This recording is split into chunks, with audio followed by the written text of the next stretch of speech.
Well, we all love a discount, especially at the supermarket. Coles and Woolies have always said they look after their consumers. They're on our side, especially with ads like these. At Woolworths, we know what families go through, so we've dropped even more prices, so you pick up the savings. That's why I pick Woolies. Australia, we've never been more excited because whenever you see the big red hand at Coles, it means you're getting great value, hands down. Now, those supermarket giants are being accused by the consumer watchdog, the ACCC, of misleading us with their discounts by hiking prices as much as 15% for weeks, then bringing them back down and calling it a special. I mean, absolutely not fair, right? I mean, if they don't need to raise the prices, why raise the prices? Cost of living's just ridiculous, and the people at the top aren't doing anything about it. Not fair. And I'm putting it politely. Yep, people are not happy, and joining me is marketing expert Dee Madigan.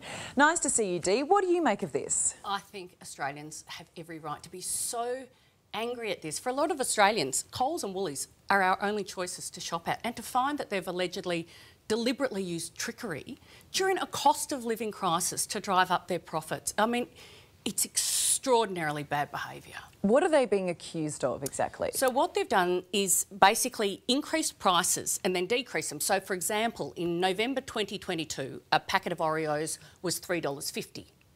Then they up it to $5, and 22 days later, they say it's on sale for $4.50. And it's actually not. In 22 days, they've actually increased it by $1. And people, you know, and they haven't done this with one product. They've done it with hundreds, allegedly, hundreds and hundreds of products, and products we need. Well, that's it. The regulator has actually said they've faked discounts, supposedly on around 500 products. And it's things like cereal, dishwashing liquid, toothpaste, batteries. These aren't tampons. Luxury items, Dee. It's you know, we know companies need to make a profit, but when you find out that they're kind of manipulating you to rip you off, it's going to make people really rightly angry. So Coles is saying today, look, there's been inflation. We've had to put our prices up. Does that argument stick? Not even slightly, because if the inflation argument stuck, their profits would be stable. But their profits have gone up. So, you know, there is no inflationary argument there. Yes, inflation has hurt, but they're still making more money than they were last year and more money than the year before. And I think we all understand too, we know that prices go up, everything is at the moment, but it is creating the illusion of a discount here that irks people. It's the words illusion and collusion when you talk about the supermarkets just keep coming up. And you expect it from some sort of back alley shop, but not from our major supermarkets. So they've upset customers. You've got farmers on the other end of the scale feeling like they've been fleeced.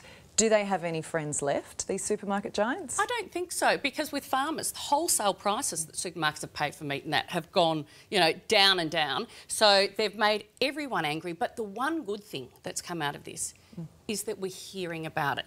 So for almost a decade, companies could behave like corporate bastards behind closed doors, and they just got away with it. And now at least we see that something is being done. So if one thing good comes out of that, it's the fact that we're all talking about it and something's going to happen about it. And let's talk about why we're talking about it, is the fact that you had people on social media who actually alerted the ACCC to this.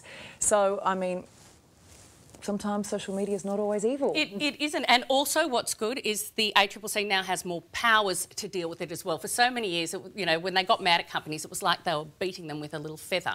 Now they've, you know, got powers to actually fine them. So the Prime Minister weighed in on this today because there's a food and grocery code of conduct that's been voluntary. He's now planning on making it mandatory. Is that a big enough stick? Absolutely. Hit their hip pocket like they've hurt their customers. So it's going to be up to 10% of their annual turnover.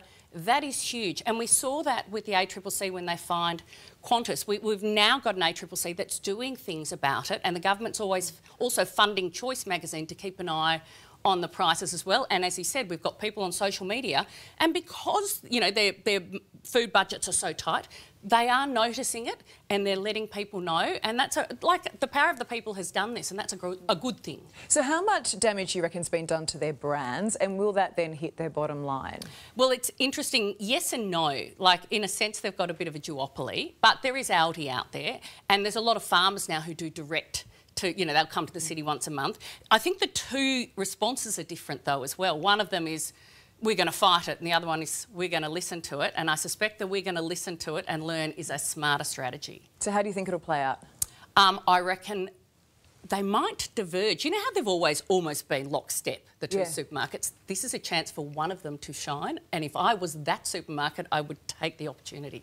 Very interesting. Oh, let's just hope at some point it actually helps us at the checkout Absolutely. too. Thanks for that, Dee. And just in reference to what Dee was talking about, their response, Woolworths says it will review the claims and work with the ACCC on the matter, while Coles said the allegations relate to a period of significant cost inflation and intends to defend the proceedings.